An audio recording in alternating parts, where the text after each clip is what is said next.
মসজিদে প্রবেশ করে ইমাম সাহেবকে সেজদারত অবস্থায় পেলে কি করণীয়? ক, তাকবীর দিয়ে সেজদায় চলে যাওয়া। খ, তাকবীর না দিয়ে সরাসরি সেজদায় যাওয়া। গ, ইমাম সেজদা থেকে ওঠা পর্যন্ত অপেক্ষা করা।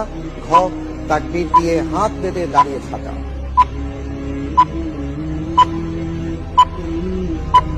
জি আলহামদুলিল্লাহ, উত্তর হবে ক, তাকবীর দিয়ে সাজদায় চলে যাওয়া। ফ্রিজ করে দেব। ফ্রিজ করে দেওয়া হোক। ক, তাকবীর দিয়ে সেজদায় চলে যাওয়া।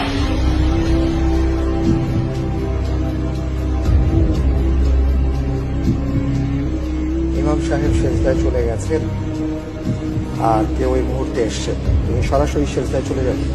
তাকবীর সাজদা থেকে নিজে তিনি অপেক্ষা করবেন না। ইমামকে যে অবস্থায় পাবে সে অবস্থায়। আপনি যে উত্তরটি দিয়েছেন আমি দেখতে পাচ্ছি আপনার উত্তরটি সঠিক উত্তর।